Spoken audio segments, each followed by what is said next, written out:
That is your Movie Draft Minute for the week of July 2nd, 2012.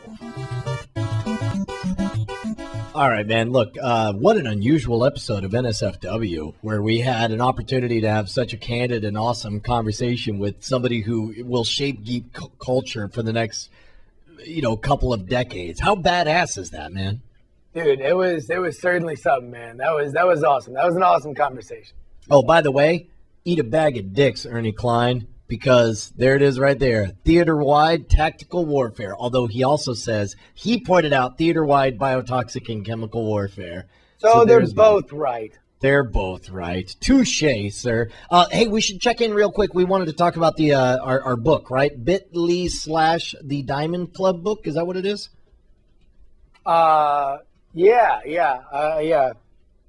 Let's. I think we wanted to go over it with Ernie, but I don't know what else we're going to talk about with it. Just check in, remind everyone, because I'm sure all this will show everything. Look at this. It says here, the Diamond Club, document locked until the end of the show. Also, hi, Ernie.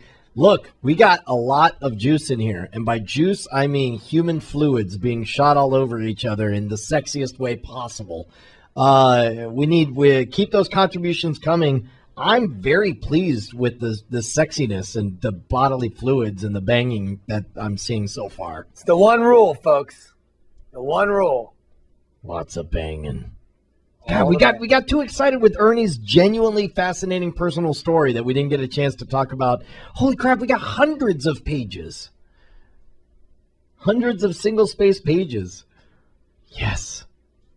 This is amazing. Brianna travels to IHOP after a satisfying night at the Diamond Club, but finds herself hungrier than ever. With my hungry libido satisfied for the evening after my encounter at the Diamond Club, I found myself wandering around the town in the early hours of the morning, surprisingly famished. My striped heels clacked on the warm pavement, calming my mind. I felt confident, cool, and alive. Suddenly, I sniffed in the sweet scent of blank pancakes, wondrous waffles, and blank omelets. My nose led me to the local IHOP, a breakfast realm I had not entered before. As I passed through the threshold, I looked at the bright colors, the empty tables, and oh my, the savory greeter behind his post. I scanned his name tag. Michael, it read. Michael's skin matched the color of perfectly prepared waffles, and his eyes held the color of bursting blueberries. This is perfect. What? Why are you looking that way? No, I'm trying to read it because there's a larger screen here, okay. And I couldn't read it. I thought you were doing this like it's too much for me. I can't. No. It was very erotic, and I it's Boner Town 24/7 with that book. So everybody keep writing there. I guess in the coming weeks we'll be paring down which chapters we're going to go with. Me and Brian have yet to write our chapters. And we'll have a book. And by the way, I guess by next week, do we want to set a release date? We're gonna wrap things up next week. You got one more week. If you're listening to this, hurry up. Head on over to bit.ly/the Diamond Club book. Go ahead and contribute your chapter because we're gonna go ahead and cull everything and wrap things up. By the way, the one thing that unfortunately we will not have is this chapter by Padre S.J. The Franciscan. It says here, I had a chapter written that documented the torrid love affair between, is that Father Nathan Samuel Francis Walters and the lovely Brianna under the dim copper lighting of a cheap faux antique oil lamp as the wind blew against the corrugated walls of the priest's love shack. Unfortunately, I was told by one of my Jesuit brothers that it would probably be better if that chapter died with me. I'll tell you what, that's really crazy because I actually wrote a chapter with the exact same characters and character names. So it's nuts that if whether or not he sent that to me, I'm the one who wrote that chapter. Sure. So publicly. No, that's good. All right, look, we're going to wrap things up. We love each and every one of you guys. Do us a favor. Why don't you die in the fire? Your line, Justin? Well, we already did the line. We did it when we ended the show. Well, one of us says die in a fire and the other says... We did before. I have to say it again. See you next Tuesday. Yeah, all right. No, I'm sure that's just as good.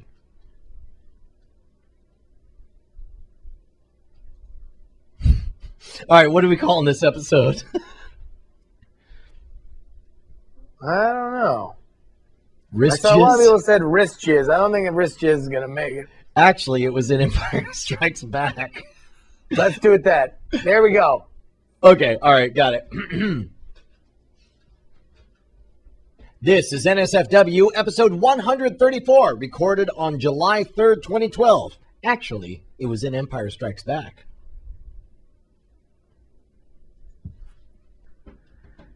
In this episode of NSFW show, we interview, and one of the best interviews we've ever done in the history of this show, Ernie Klein, the author of Ready Player One. We get the full story of fanboys, how he came up with Ready Player One, where it's going to go, the movie. Nothing is left unturned in this interview. You got to watch it. And also, in the middle, I completely embarrassed myself. And it's hilarious. It's really all coming up on this edition of NSFW show. Well played, sir. And this episode was brought to you by... Oh, well, let's see.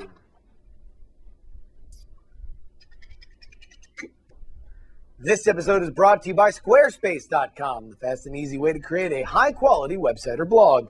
For a free trial and 10% off your first purchase on new accounts, go to Squarespace.com and use offer code NSFW7. And now they offer free domain registration with annual plan subscriptions. Oh my God, look at this. Somebody found, and by somebody I mean your friend of mine, Mitt Zula, the Mike Rula, the old schooler, appears to have discovered the first gate during the interview. There we go. How awesome is that, man? Dude, I'll tell you what, I'm with you. I want one of our guild to bring this one home. It's going to be pretty sweet when it happens, because I think this is, I don't know. I have faith in you guys. I don't know how many people we got on our squad, but I think we got a pretty good shot. Yeah, man. I'm pretty stoked for it. Okay, so I guess we're just gonna wrap things up, man. I guess so. Man, I hope we didn't tick off the chat realm, because that was genuinely fascinating to me. Like that was just where my personal interest was too high for me to oh my gosh, Just a Random Geek is saying that he brews beer at home and wants to know what kind of beer we like, because they're going to bring some to NSFW at DragonCon, which I can confirm. I just got my letter yesterday from DragonCon saying that we're in. I don't know what we're in. I assume NSFW Live, DragonCon 2012. Be there or just kill yourself right now. So, all right, awesome. Well, I mean, yeah, hopefully, I mean, we were hoping that wasn't going to be a problem, but definitely make your plans. Come on out. Yeah. Oh, that's right. Yeah, we should pop back in. We got, hold on, let me. We got Kurt Anderson is one of the biggest fans of DragonCon. He's been going to DragonCon how many years? Oh. Wait, where? Go. Yeah, like all of them. All the years there ever were. Back when it was in a single hotel, Kurt... and it was like 500 people.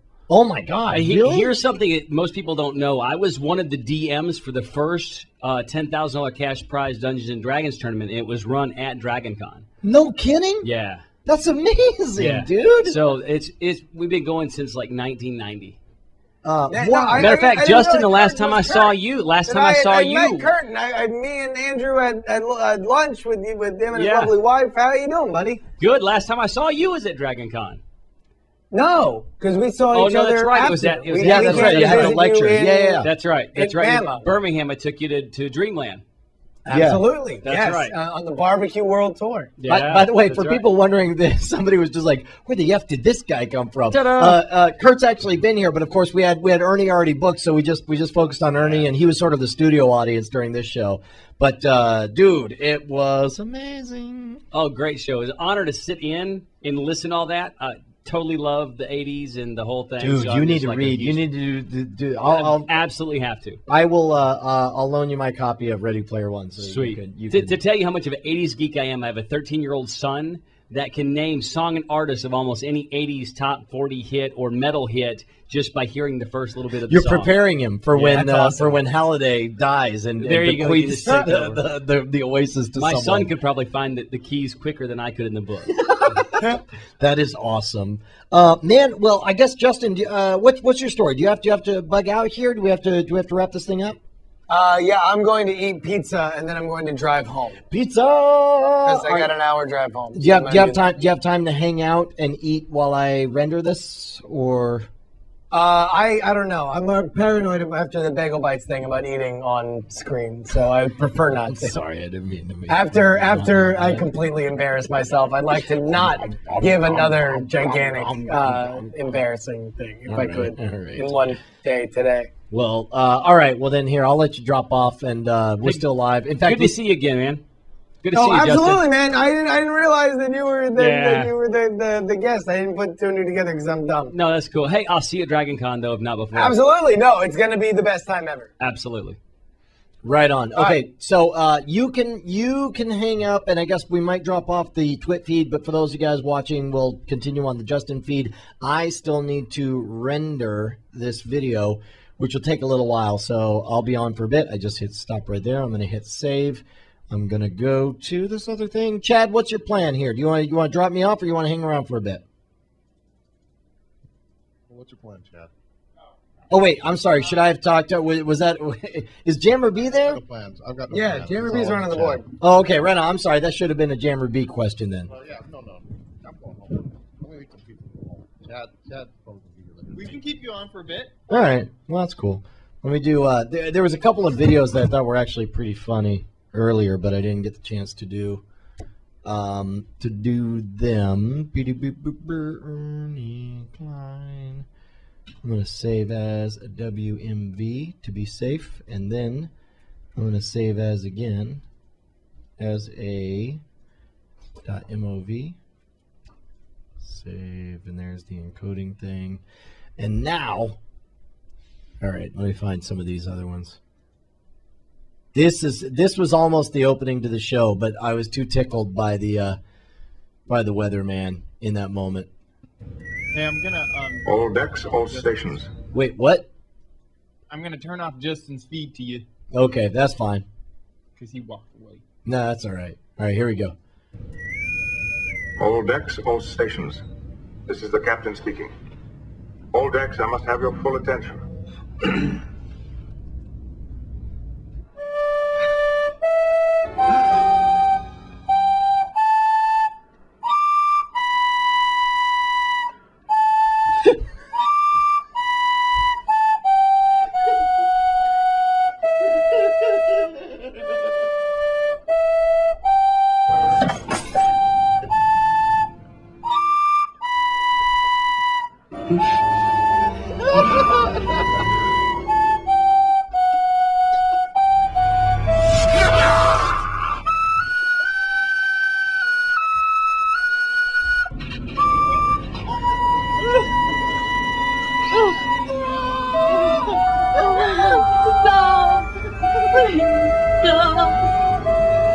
What is that dreadful noise?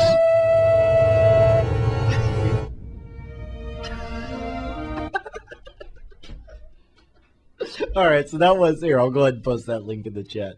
That was one of our near misses. That was a really good one. Somewhere, someone's dog is going ape crap. We already did this one. We actually, this one we should do because it is bleeped in honor of 4th of July. It's an old one though. Oh, Jesus, Lord Jesus, oh, Jesus Christ, oh, Jesus, oh, Lord Jesus.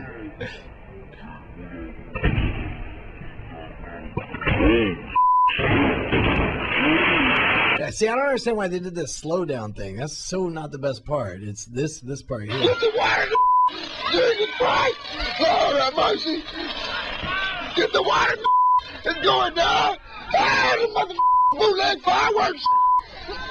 Oh, All right, so there's that. Padre SJ, help this man. Okay. Oh, this is the greatest thing on earth. This is a Quap cosplayer. Here we go.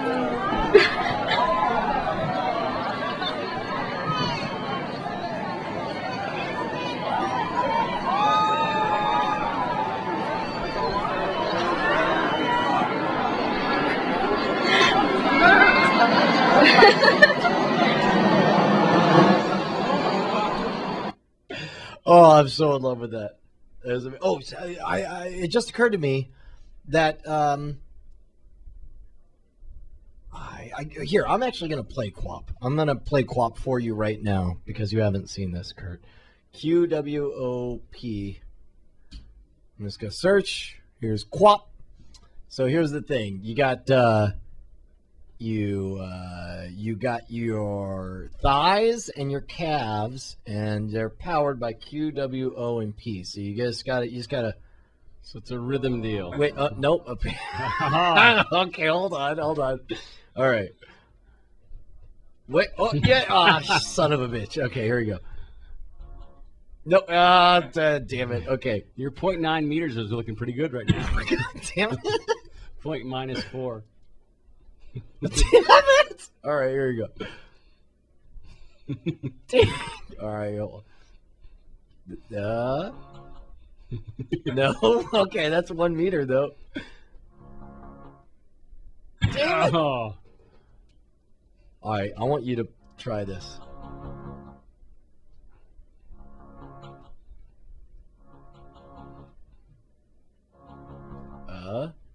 Nope. No. Ah!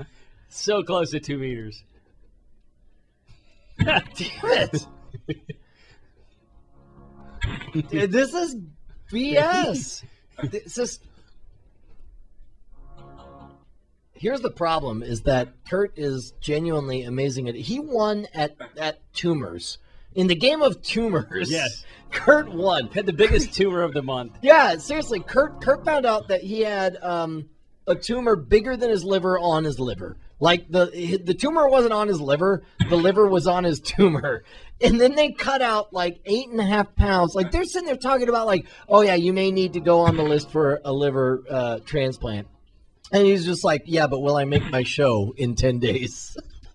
That's all I really cared about. And then they're like, "Are you high? Is that crazy?" And he's like, "Well, no, I'm not high. Even though I'm doing what did you say? I did 2 milligrams of morphine every 15 minutes for over 30 hits, and just felt nothing. Nothing at all. Because you and I were live chatting the whole time. I'm like, dude, I feel nothing. Like I take a break to hit my button. I set my alarm every 15 minutes. Beep. You're like, oh yeah, no, it's time for me to hit the button again. Nothing. There's no way. Anyway, but then this guy. So not only does he say, well, I make my show in 2 weeks. He also is like, well, let me talk to the surgeon. And then he says to the surgeon, essentially, bro, you're sort of the best in your field. Why don't you prove it by doing such a good job that I can do my show in a week? And then essentially that's what the surgeon does, right? Yeah, and what's really cool is, like after you have surgery, your surgeon never talks to you. Never. My surgeon follows me on Facebook and Twitter, and we text once in a while now, which is really cool. He's texting me pictures of it. Like, he shows pictures of my tumor at cocktail parties and stuff. Are you serious? Yeah, because it was size. It was the size of a volleyball. Is that right? Yeah, 14.5 centimeters by 17 centimeters. That's unreal. So it's like a rugby ball shape, but about the same volume as a volleyball. Yeah, my liver was hiding behind the tumor. Was he ashamed? Yeah, I guess it was trying to protect itself. I suppose. I don't know. Dang it! No. So far, if I get positive meters, I'll probably, on average, beat you. Yeah. Hold on. Oh, look at this. Oh, look at this. She's fall forward, fall forward. You have your best. Yeah. Oh no! All right, 3 meters. You try this. Okay, all right. It's just Q, W, O, and P. Those are the things. I'm gonna run downstairs and get a beer. All right, I'm on your live mic now. Oh, I got a good mic and a keyboard. Don't curse. I'm like an adult now. There you go. You're like a real boy. If I come back, I'm dead serious. If I come back and you've defeated me, you're gonna sleep in a car. All right. Look at this. The first try, I'm gonna beat him.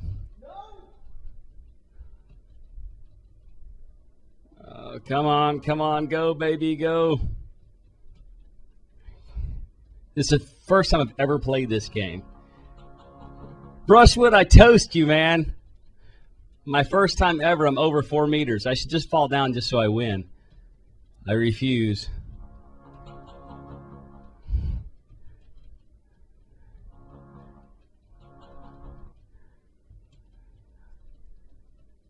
Ah. Come on, got it. 6.9. First time ever. There we go. Awesome. I'll play again. Yeah, not so good that time.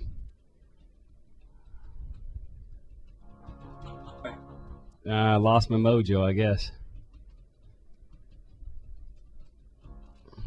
Come on. Get up and run. Get up and run. Get up and run.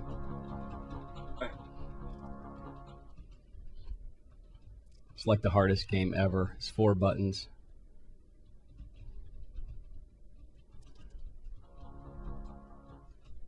Come on. Somebody says slow down the taps. Okay. We'll try that. Dude, my first time ever, I got almost 7 yards. Yeah. Totally toasted you the first time. I'm going backwards now. Horse crap. Are you? Aha! See, that's the problem, right? It's like you just get worse the more you play. Okay, but can you look at your high score here or see where no, you can see it. You can see it. Farthest. Like you got to run up to it. You'll see it as a line. I can't get that far again.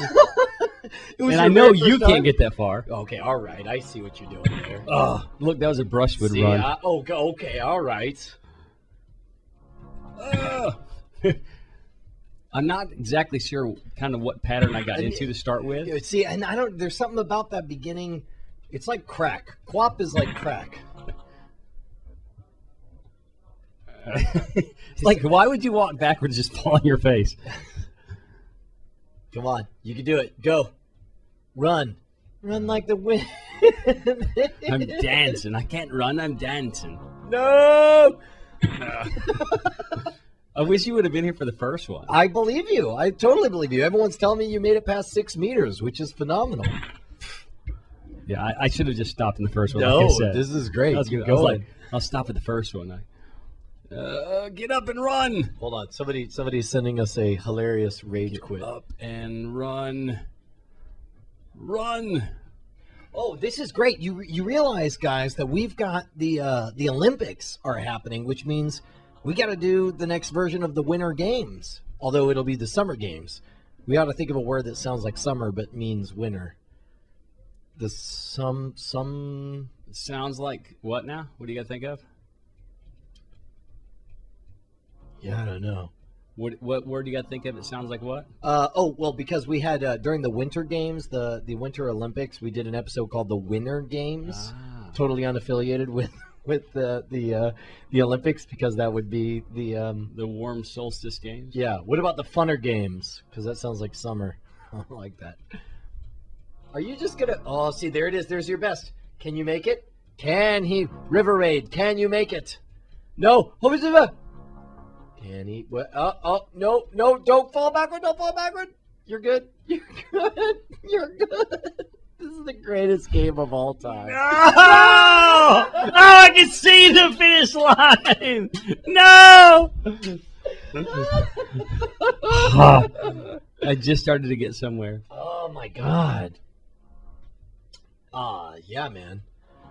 So there's that. I can't believe you had like more than your liver removed 10 days ago, and now you're here. You have a show tomorrow for 6,000 people. Yeah. And you're busy playing Quap on a live stream for hundreds of people to watch, thousands of people to watch live. Yeah, it's not really how I plan on spending my my night tonight.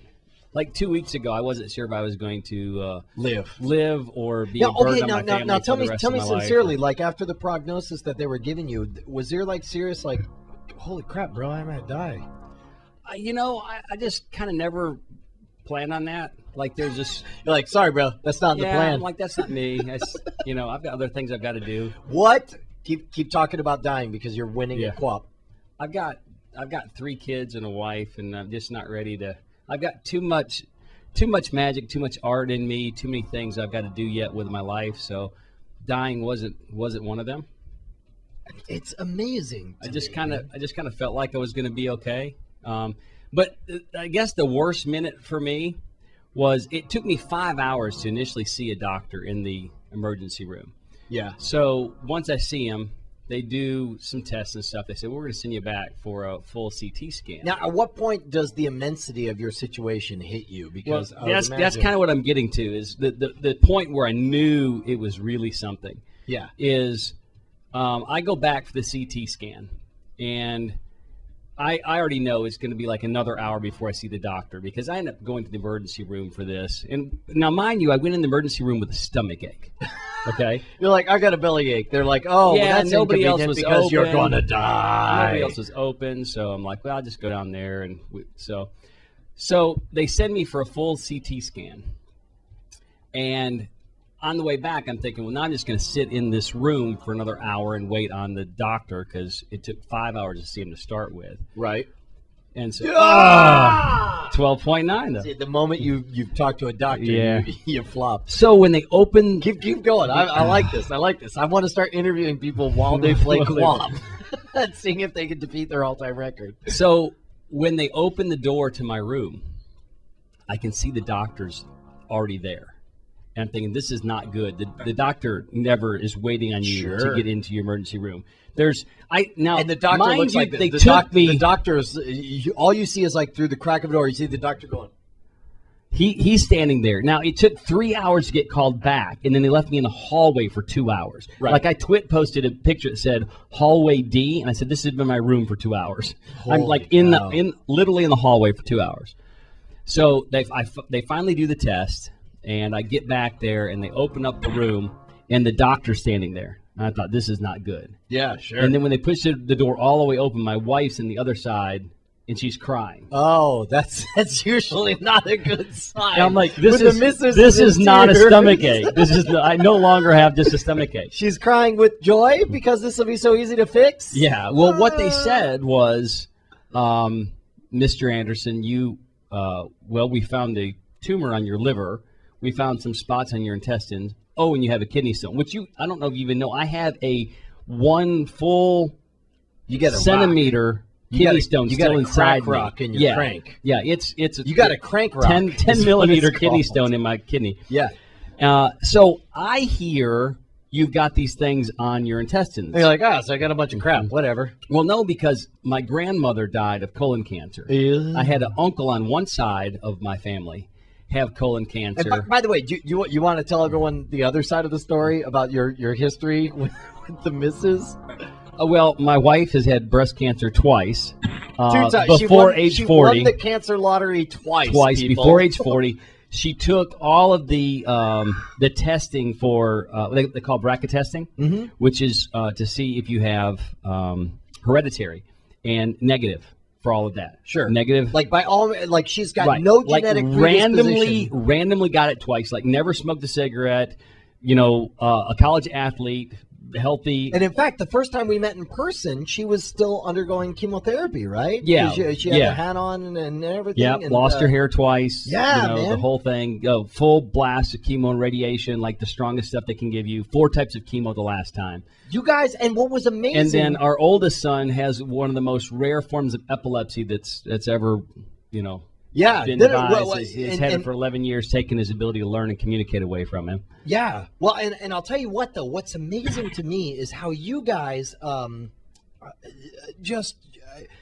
it's amazing how it's you guys sort of shrug your shoulders and be like, well, I mean, that's what we were dealt. Now we're going to rock it, Right. I mean, it's amazing to me. I think it's truly, it is the way you face that kind of harsh reality as well, what are you going to do? Sit around and cry or just, kick it in the nuts? Get up and go to your next show. Yeah, exactly.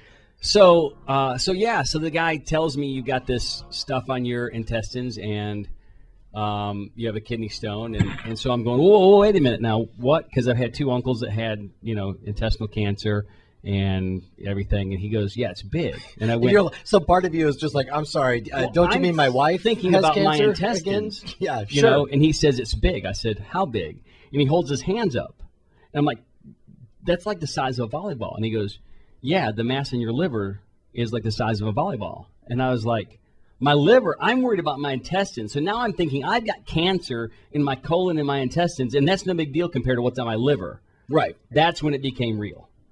And he goes, oh, and you got a kidney stone. Like, they're not even worried.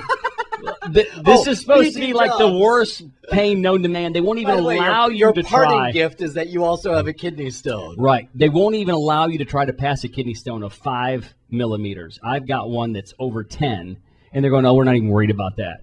You know, so You're like, we hope you live long enough. yeah, to pass yeah. this kidney You'd be stone. nice to experience the worst pain known to man. That's amazing. Okay, and so and by the way, I think I've got the freaking texts that you sent to me. I kind of want you. Do you mind if I show the texts of how you just sort of dropped this science on me? Oh, no, that's fine. Let me do. All right. So the last thing, I'm going to load earlier messages here.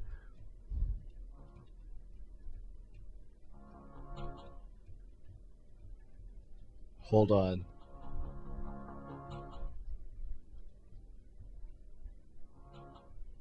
Okay, so it's like we're talking about booking shows, right? Right. And so you say, I'm working my tail off, not many shows, right? Yeah. And then the next thing you tweet is like, whoa, week's getting worse. They just told me that I got a lump the size of a volleyball on my freaking on my week getting worse. It's not good. They found a mass the size of a volleyball on my liver and a few masses in my intestines. Plus, I have kidney stones. Tough day. Lots of bad news. And I respond by saying, a volleyball? A literal volleyball? And you're like, yes, Yeah. 16 plus centimeters. Well, when the doctor held his hands up, my wife's like, "It's that big?" And he's like, "Yeah." And she goes, "Was it flat like a plate?" And he said, "No, it's like a volleyball." Yeah, well, and then meanwhile, and then it's like you're rocking my world saying like, yeah, doctor's never seen anything like this. Cancer is a big possibility. And I'm like, holy crap. And you're like, it's at least a major surgery, and they don't know about the masses in my intestines. They look different. Turns out that was inflammation and stuff caused from the big mass on my liver. So here's the part that totally blew my mind is I freak out and I'm just like, holy crap, what can I do? How are you holding up emotionally? And you say, like it's nothing, like I'm okay, worried about my family, no income if it takes me down for a while, would lose the house and cars probably, like emotionally I'm fine. Like just the flat reality of like, I don't know, guess I'll lose the house and cars and stuff, mainly worried about the kids. It's amazing, man. Well, you start thinking. Oh yeah, about, no, hold on. This is my favorite part. It says, "I didn't cause this, just so I just move forward and do what I can to get through it." And I say, "Well, when you run low on emotional juice, always feel free to give me a call." ... And then you respond by saying, "I sure as hell wouldn't take your liver, though." Yeah. If they're doing liver transplants, yours is not the one I want. I watch Scam School. You're drinking beer every episode. Son of a bitch. And it was amazing talking to you like that night that before you had your surgery, like it was a very real possibility. They were talking about splitting you in autopsy style. Yeah, laying you they're open. looking at if they got in there and there was more than what they could see on the scan, that they would cut me up by my sternum all the way down to my belly button and then 30 degrees across to my hip. Sure. Just the one side. Yeah, okay. But to like flap open your body. Yeah. And I remember, it's funny because I remember they told me that if it gets to that, they'll put an IV in my wrist. Should we look in the camera? Are we still live? No, Okay. we're live, All but right. nobody, they want to pretend that that they don't. Okay. They're just flies on I the know wall. you're Brad. there, okay, That's but right, I'm talking we to are- him yeah, over no, here. We're talking, bro, be cool. So, Everything's cool. so they said they would put an IV in my wrist to do blood gases and stuff that they needed, and then there would be like an auxiliary shunt in my neck if things got really bad. So I remember in surgery recovery, I can't open my eyes yet, but I know I'm starting to become conscious, and I remember reaching up and feeling my neck. Wait, now real quick, what are you thinking like while you go under? Because somebody puts a thing on your face and you think, Well, they here actually goes. gave me injections through IV that put me out before that. Okay, but there's a moment when you know they're triggering the go-go juice. Yeah. And what, Right. do you remember your last thought? Like, do you remember like, well, here we go? Or And my last thought is, this thing is so big. I'm glad that we're going into surgery. I can't affect the outcome from here. Yeah. So I'm just glad that we're going to get this done and let me see where I'm at. Yeah. you know, sometimes the not knowing is the worst thing, and that's the deal I learned from my wife with breast cancer twice. Don't ever look at them again. Okay. Look at them. They don't exist. I only mean. So there is no chat room. I'm used to TV interviews. You got to look camera 1, camera 2. No, screw the Get camera. the little thing in your ear. No, cut it. Shut up. Get commercial. He's looking at the cameras. He's looking at the cameras. Yeah, you got the guy in your ear. He's going, "Hey Jim, get in tight on camera 2. Make it turn to camera 2." So we're going live back in the studio. Shut him up. All right. So yeah. So you know, talking to my wife the first time she found the lump in her breast, she's afterwards we discussed it at great length, obviously as we did throughout. Oh, sure. And she said the toughest part of the whole thing was when I didn't know if I had cancer or not. Yeah. Like she had it in her head from the start. She had cancer. Yeah. She was like, you know what? It's in my family. I got a lump on the breast. It's got to be sure. Let's get this over with. Right. It's not going to be fun, but so-and-so until survived. you actually get the test back and stuff, and you don't actually know for sure, that was the toughest thing. Yeah. Well, I kind of always planned on living. I had to face the reality that maybe I wouldn't. I mean, because that's a distinct possibility. When they're saying we've never seen anything like this. And did you like do any arranging of your affairs? Make sure that you suss up your will and so on. I try to keep that stuff in line. Okay, so you were already covered. I brought the in that kids in, yeah. And I didn't get all weirded out with them, but I told each one of them, I said, look, by the way, your dad has a football in his belly, and P.S. he might not be alive. I just told them all, I said, hey, look, I've always tried to do my best to teach you what's right and do what you're supposed to do. And you guys have been good kids. I'm going into surgery. I know that everything's going to be fine, but there's always a chance. And so I just want to tell you guys that I love you. I'll be fine. But, if something does happen, nothing changes as far as what I expect from you. Right. And, but don't worry about me. If, obviously, if I didn't come out of surgery, then they would be sorrowful and so forth. But there's no reason to worry about me until that happens. Right. So I want to see them before I win. I want to tell them that I love them, but not tell them, hey, just in case they don't make it, See, like, this is the opposite, because I'd be all if I got the same news, the night before, I'd be like, listen, whatever happens, you start building a statue, and you build it as tall as you can. Yeah. And you make it look exactly like this picture specifically, not this one where I'm eating pork chops, but like this one, and make it like a robotic voice, being like, I don't know, something majestic. Like, see if you can get John Williams to make a, dun da da, he's freaking amazing. It's Brian. Like, I would be like, that would be my legacy that I'd be working on immediately. Yeah. I just always felt like it was going to be okay, but. Again, I didn't do anything to cause the thing. And here's what they said was so odd about what I have is I should have been in extreme pain for like months or possibly years. But you're a freak when it comes to pain. This guy. By the way, BT Dubs, he won a hands on a hard body type contest. For a boat, a boat. And the way he won it was like, and it was like you could not shift your hand. Yeah, even you couldn't move your hand centimeter. at all. You couldn't lean. You had to keep your weight distributed between your feet. Sure. Your hand could never move. Right. You had 5-minute break once per hour.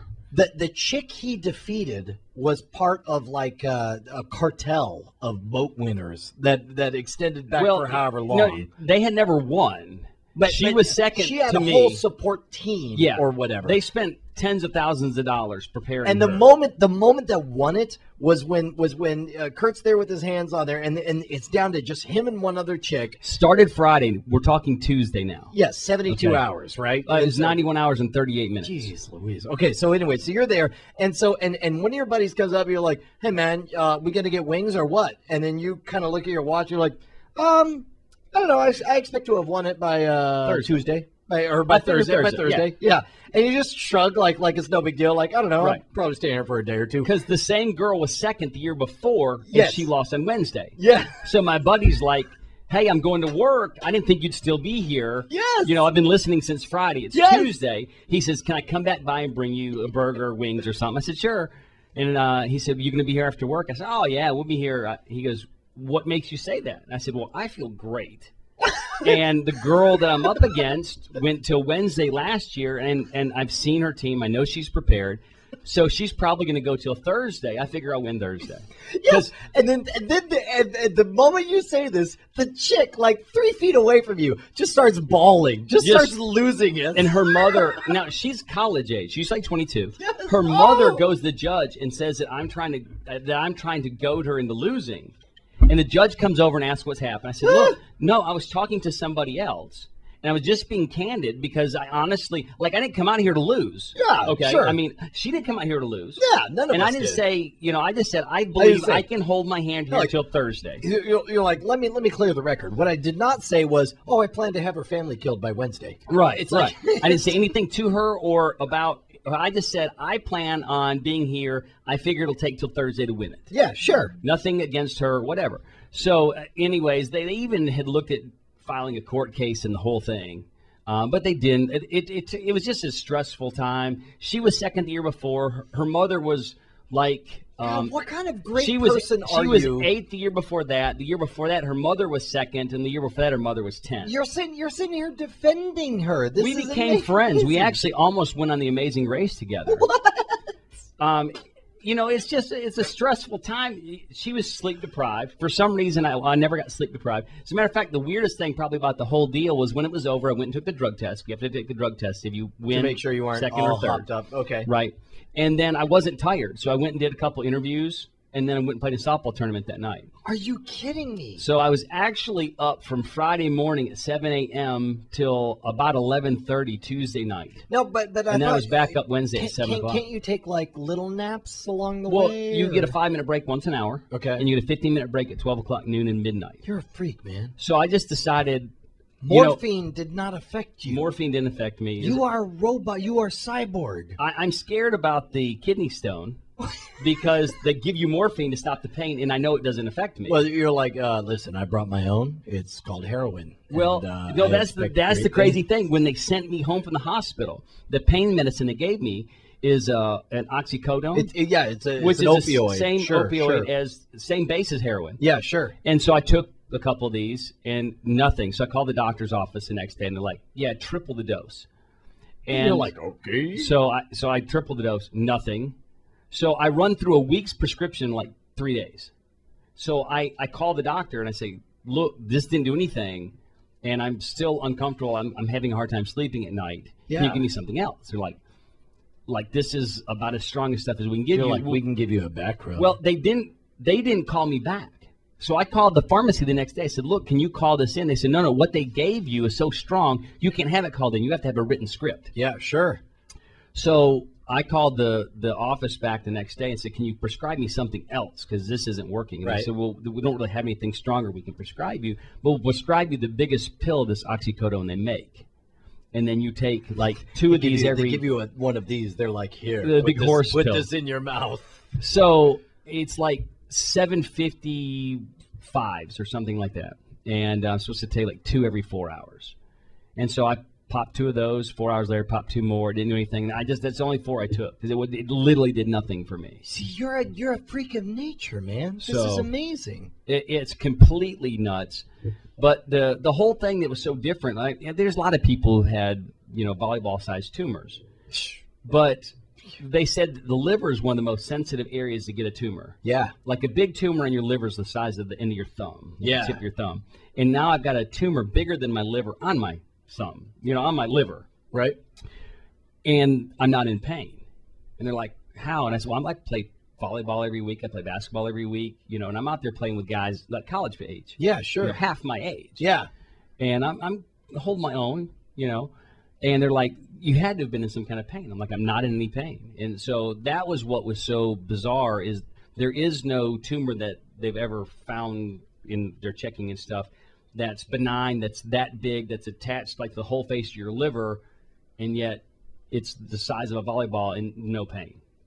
That is amazing, dude. That is incredible. What sent me to the doctor was it had got so big that it was folded blocking my intestines. Yeah, you couldn't like a hose, take it like down. You pinch it off. Yeah, couldn't go. Yeah. As it turns out, it was pushing my stomach into itself. I found out I hadn't been using my right lung fully. Yeah. Oh, for that was like the 2 other thing. years.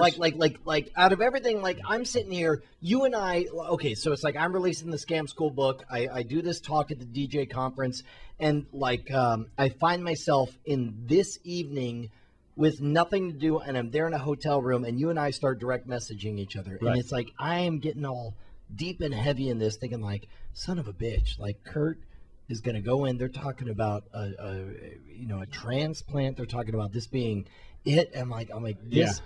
I'm gonna sit and have this conversation, knowing that Kurt may be dead, and this will be. I'm the guy who spent Kurt's last night on Earth, so it's like I'm gonna make it work. And so I sent you funny video clips, and the two of us started swapping stories, and we talked about till you got tired. Well, okay, there's a limit to my compassion. Yeah, that's I am a little bit tired. But we talked about Firefly, and I'm like, here are the credentials to my. I've watched the entire Firefly since then. Yeah, but meanwhile, I'm like, what a peculiar thing. This could be Kurt's last night on Earth, and I am honored and privileged to be participating in it. And plus, it should be noted that every 15 minutes you are dosing yourself with the morphine, right? For nothing. And as I go to bed, I'm just like, all right, well, hey, man, it's late, and I guess we should call it a night. And you're like, whatever, pussy.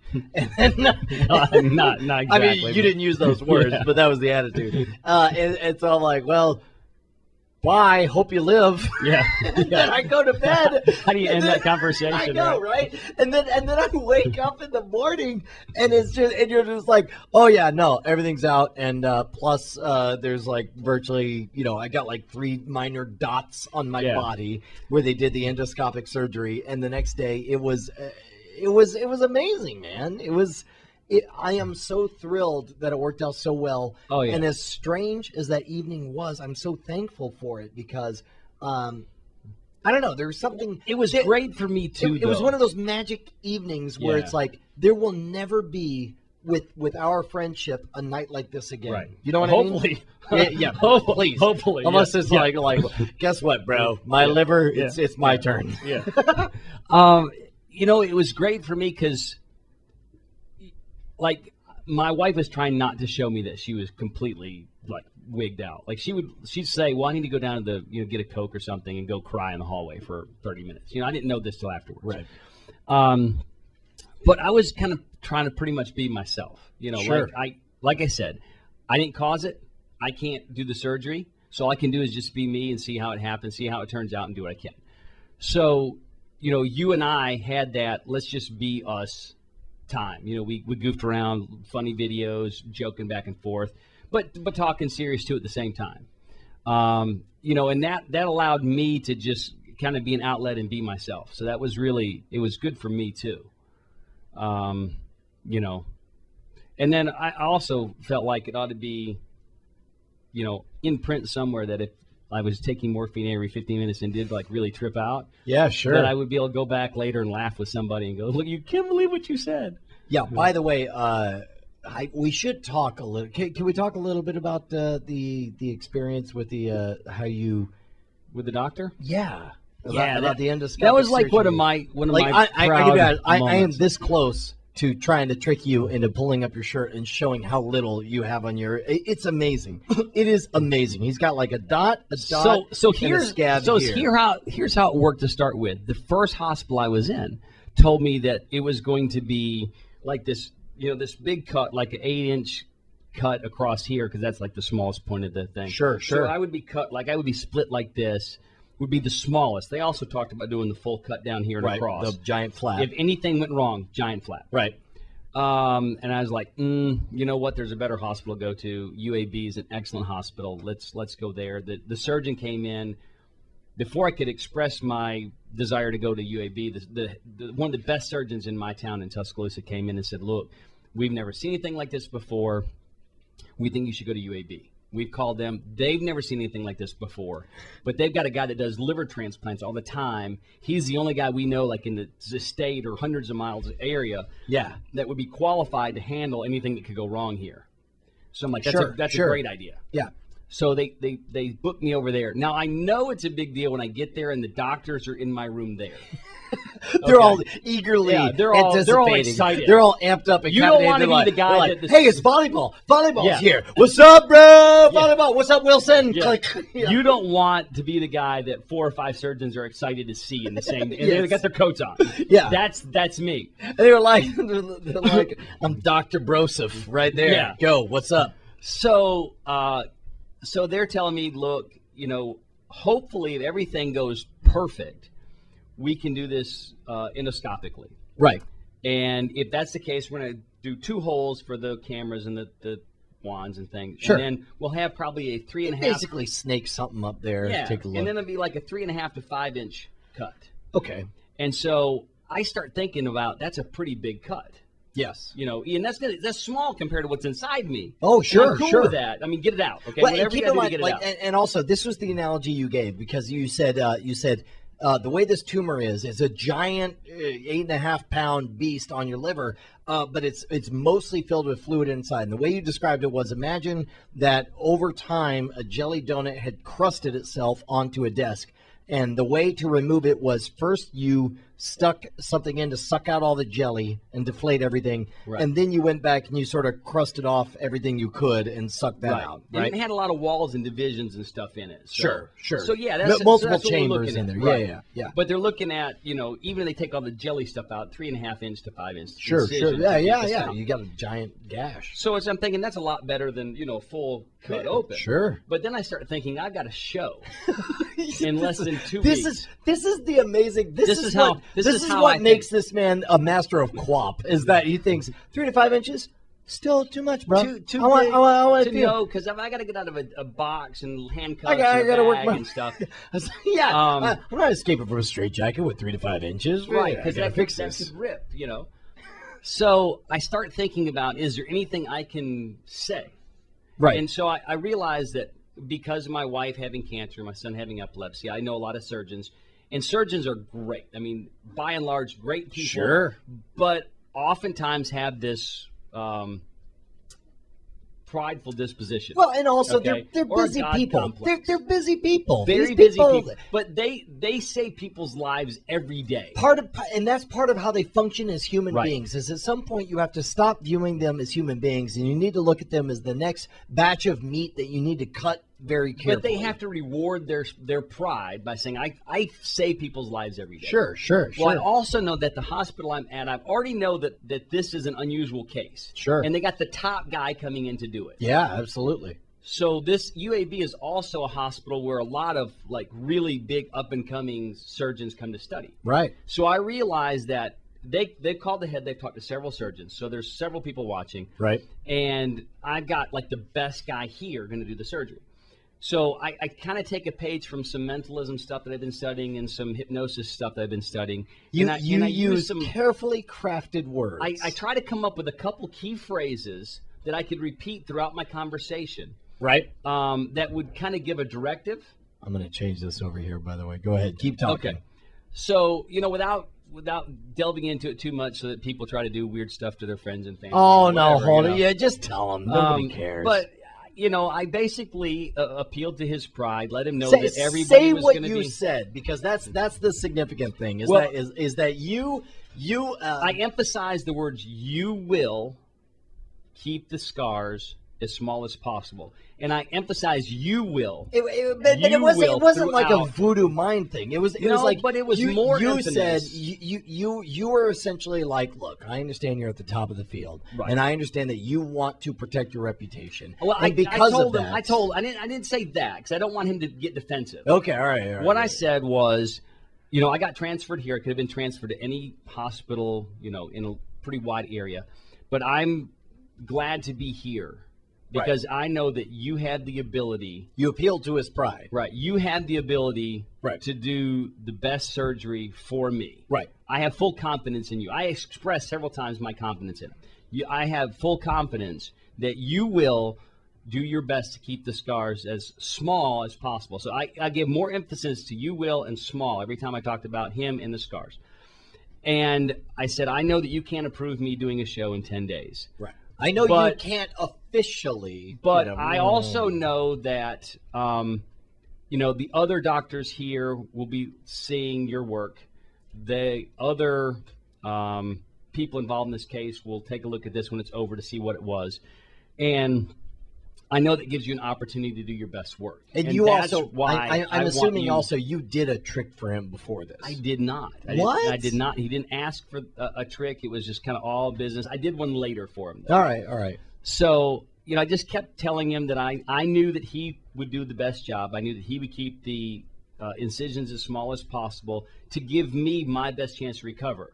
And as an entertainer, you never know when this may come up in the future on TV or, whatever as I do my travels. Oh, so you dropped the implication so that I you dropped could the implication tell. This could actually be, this could be a success story. Sure. And, this is great, though, because with all of his colleagues being a part of this and them directing me to him being the head of this department, I knew he was the guy. I know you're the guy. I have full confidence in you, and I don't have a doubt that you will do your best to keep the scars small. See, this is great because you placed the focus on a positive. All where positive. You said, I have no doubt challenge. that you will make this thing happen. Right. And that as a result, you will get this well-deserved reward. Right. I appealed to the natural inborn sense of pride that most surgeons have. Right. I appealed to the situation, which he knew was present. I knew there was a lot of doctors going to look at this when it was over. Sure. And also implied that, it would be vastly greater than that, and his name would always be attached. Now, what's going to be something, he'll probably end up hearing this or seeing this because he follows me on Facebook and Twitter and stuff. No. So, nobody tell Kurt's doctor about this. But, he may have done this type of work anyways because he was really, truly a great surgeon. And nobody doubts that these people do their best in the situation or whatever. But knowing certain things affects your game. You know, it's like if you know that it's like, let's say if I'm playing putt-putt with my family, I have a certain level of expectation about, like, I don't know, I'll do my best, on trying to hit it into the hole. But if you've got one hole that you played, somebody showed you, hey, you always play this off the left wall, and it gives you a better angle when you come in off the roll to get a hole in one. That's the hole hey, I know this better than anybody else. Absolutely. Well, and especially if somebody would be like, hey, you're not playing for dollars, you're not playing for credit, you're playing for my personal life, and I am somebody who deserves to have your full attention. That will fundamentally change my things, right? So you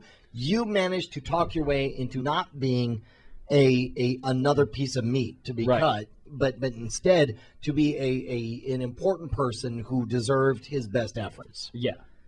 Okay, seriously. Can we see your? You want to see? Okay. Just flash them. They're like 3 dots. This is the amazing part. All right, so we go to the camera here.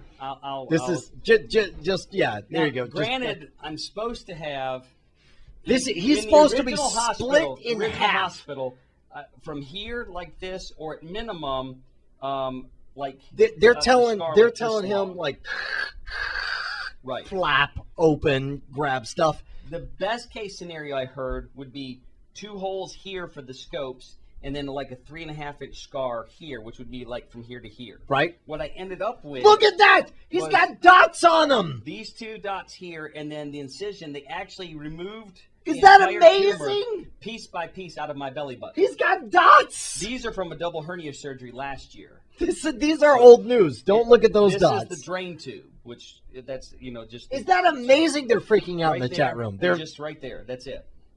That is amazing. That is amazing to me. Absolutely. So he said what we decided once we got in there and we drained all the fluid was that I could actually cut it apart piece by piece and remove it through your belly button, which they had used for the double hernia surgery. So he didn't even really make a new incision. He just used your old stuff. He just he reopened the one from the hernia and then pulled everything out piece by piece. That is amazing. People are saying it's the best trick ever. In the chat room. That is amazing. Well, I thought later I should have probably went ahead and done the flap and just let him Velcro it so I could hide stuff there in the show.